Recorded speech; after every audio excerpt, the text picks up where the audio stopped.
Welcome back to Humanities, everybody. Here we are continuing on with our gun unit that we started up Monday. My apologies for the delay yesterday, just having some tech problems and didn't get this posted as soon as I would have liked to. So, all right, America is a little bit different from many other countries around the world for a lot of reasons. But one of the big things that sets us aside from many other countries is the Second Amendment. Now, we have the Bill of Rights, which is the first 10 amendments to the Constitution. And then many more have been added on over the years, other amendments. But the Bill of Rights, the first 10 amendments, really, like right from the get-go, that was like passed back in the days of the founding fathers, right when our government was being created. And it really locked down a lot of rights for individual citizens. The Second Amendment is the one that essentially gives us the right to possess firearms. Most countries around the world do not have that. Like, many places have very strict gun control laws, and you can't have a firearm really for any reason unless you're in the military or law enforcement. In most other countries that do allow firearms, it's more regarded as a privilege, and you have to jump through a bunch of hoops to be able to go possess a firearm and own it and use it. America is different because here it is a constitutional right. So even though, like other things, like think of like driving, you have to go through and take like a road test and driver's ed and all that. And if you get in trouble, you can lose that right. Or if you get too many points on your license, not for necessarily committing a crime, but just even like speeding too much or drinking and driving, you can lose that right because it's a privilege. So driving, of course, was not covered in the Constitution because cars didn't exist in the 1780s. But firearms did. Now, the firearms back then were nothing like the firearms of today. But our founding fathers saw it as a pretty top priority to make sure that the citizenry of the United States was armed. And they were pretty clear about that, kind of, sort of, in the Second Amendment. So the Second Amendment, that's where kind of gun rights come from, that where it's not really a privilege, it's a right. It's been debated a lot over the years, and even the interpretation of the Second Amendment has changed quite a bit over time. We'll get into that a little bit more down the week and get into some of the like legalities and how different Supreme Court decisions have affected gun ownership and how that right is like interpreted in the United States. So to pick up though, you don't need to copy all this down or put it in your notes, but I want to give you some examples here where I'll hear a lot of times people say that the Bill of Rights or our Constitution is very much outdated. You know, it was written and put down in a time where messages were delivered on horseback. You know what I mean? There was cars didn't exist, the internet, radio, television, like all of that stuff. None of it was around back when our founding fathers were living and right after they had broke away from England and started this great nation. But I also think a lot of the rights are absolutely relevant today. And what I mean by that is just look at the first three amendments. So Amendment 1, that gives you the freedom of religion, speech, press, assembly, and petition. I think that is super relevant today. Now, a lot of people would say recently free speech has been coming under attack just in the crazy times that we're living in. Or maybe it's being limited on like a Twitter or Facebook, but those are like private companies. But overall, most Americans would say they absolutely like the freedom of religion. They don't want to be told that they have to worship in any specific way or that they have to worship at all, because you would have freedom of religion also would mean that you're free to believe in no religion, that you're an atheist or an agnostic. Freedom of speech, I think that's the most important right that we have personally, that we can go and we can express our opinions and we can assemble, get together and talk about it. We can write what we want to write. There's usually not a whole lot of argument that the First Amendment is still relevant today. And the founding fathers back in their day, I think even though what speech was kind of different from today because Twitter and newspapers, and well, I guess newspapers were kind of around getting going, but television, radio, that kind of stuff hadn't really come into existence yet. I think they absolutely saw that a powerful government, a tyrannical leader like King George III could kind of repress people and not let them express themselves. And he would make it illegal to even talk bad about the government or have a dissenting opinion. So most people today would say First Amendment, that's still valid. It was valid back in the 1780s, still valid today. It's still very relevant and an important right. The Second Amendment, okay, this is the one that we're talking about and kind of focusing on here. What it says is a well-regulated militia being necessary to the security of a free state, and then also the right of the people to keep and bear arms shall not be infringed. So a militia is like a group of citizens that kind of organize together. And if we were ever attacked, they would be able to, join together and fight and defend their property and their communities and families and whatnot. And then for the people to keep and bear arms, it's not talking about like, have no sleeves on your shirt and your arms can be bare. Not what it means by that. But bear arms, arms means like weapons. So they're not super specific as to exactly what kind of weapons. But think back in the 1780s, what were the weapons that existed? Well, you would have knives and swords. You would have muskets. And then like cannons, those are kind of the things that were around and accessible and like the technology of the day, had at that point. So that one gets debated where a lot of people absolutely think that that's one of their most important rights. But other people say that, hey, man, in the 1780s, having a musket was nothing like having an AR-15 today or some machine gun or, what are arms today? They've kind of changed and they've progressed. And like the founding fathers never could have saw like where firearm technology was going back in their time. So like a lot of people will say that, it made sense at the time when we were a frontier country. We had a very small military that average people would need to have muskets and basic weapons like that to defend their family, their property, and in case we ever get invaded, where the citizens could join together and repel that enemy invader, okay? Most people, I think it made sense back at that time, but where it gets kind of controversial is a lot of people will debate today whether that was really the intention for people to have 100 guns at their house and ARs and these really high powered guns. So kind of debatable, I think, today. And it's a controversial thing whether the Second Amendment is still relevant or not. Now, my third example that we're not going to spend hardly any time on is the Third Amendment. The Third Amendment says, no soldier shall in the time of peace be quartered in any house without the consent of the owner. So it's basically saying that the government can't come in and station soldiers in your house. Now, think about it. We have the most powerful and well-financed military in world history today. The idea that that the government would come in and have some soldier or a Marine or, some, Navy SEAL or something come crash on your couch and you have to feed them and put them up, that just seems absurd. Because today our military is very well funded. We have barracks. Most of those military guys have their own home.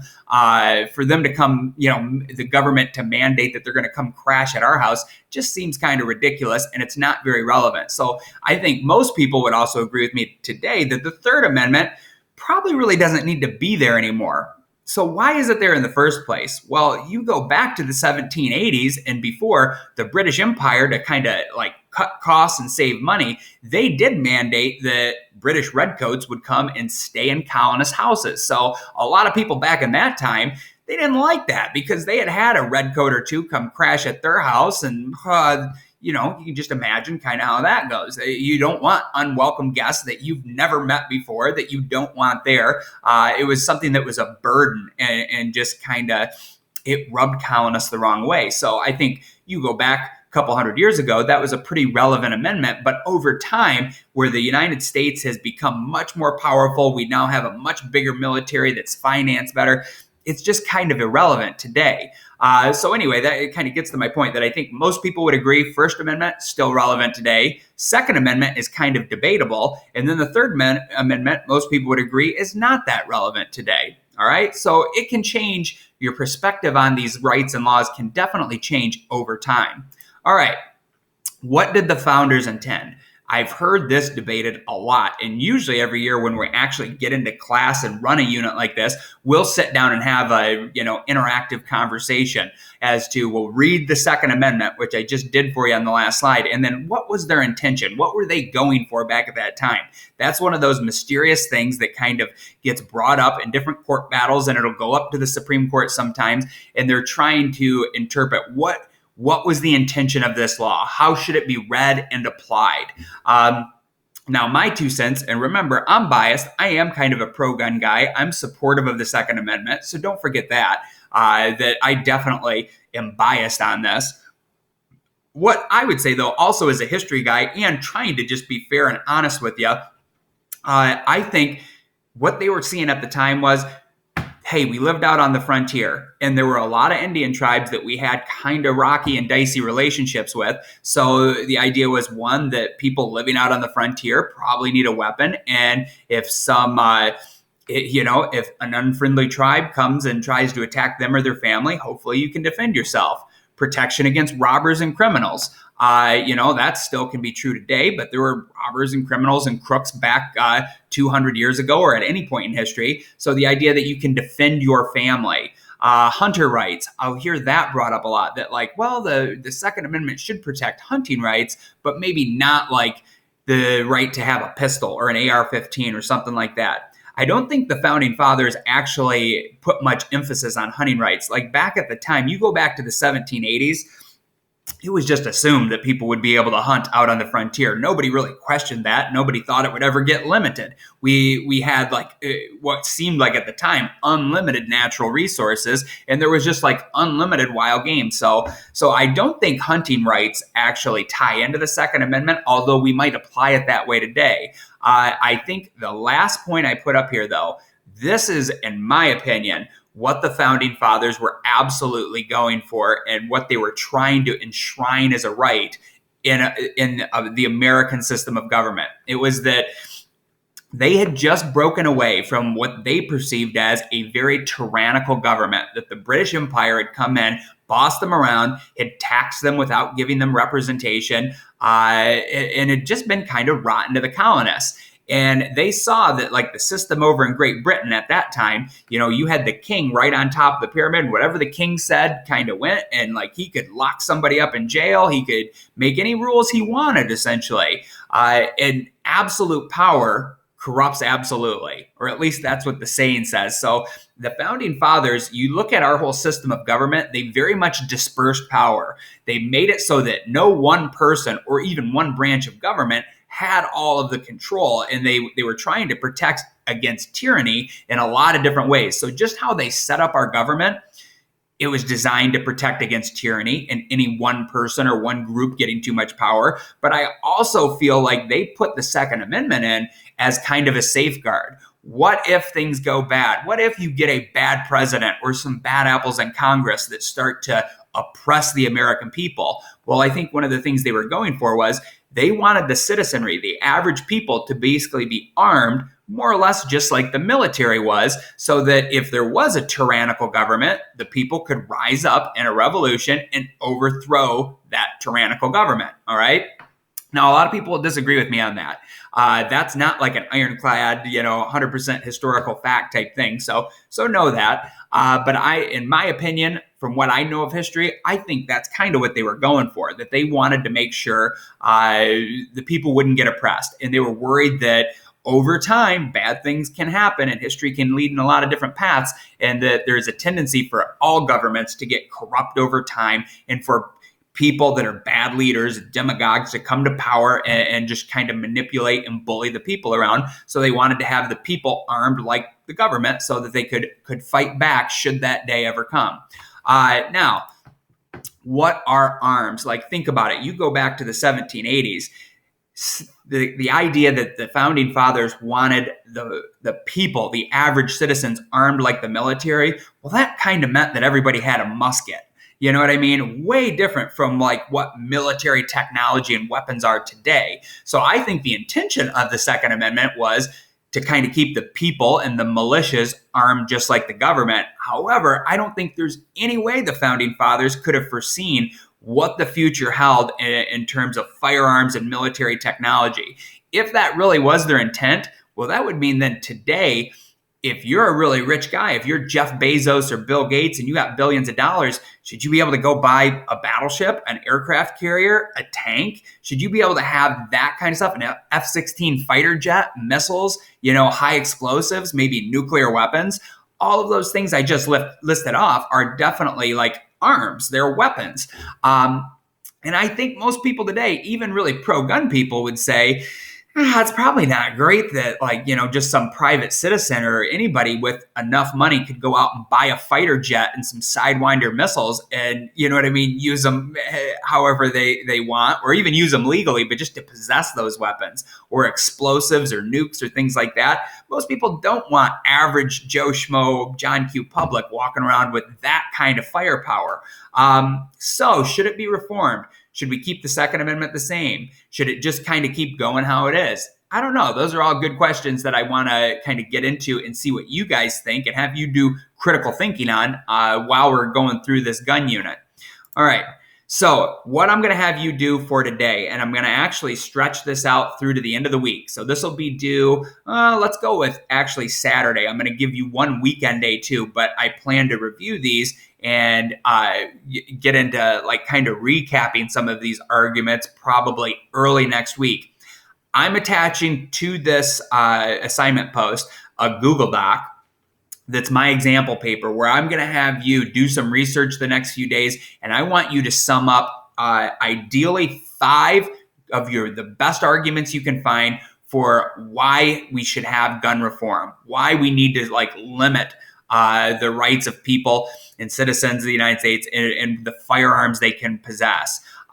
So again, I'm not talking about necessarily specific reforms, but just what are the overarching arguments, the philosophical arguments for having stricter gun control laws, okay? I would like you to try to get 5 good arguments for that.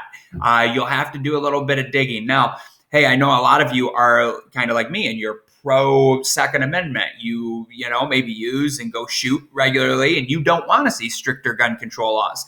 That's okay. I'm not asking you to believe the arguments. All I'm asking you to do is do some digging and come up with the 5 best, most legit arguments for stricter gun control laws. I'm also going to have you do the opposite side, the flip side of that coin.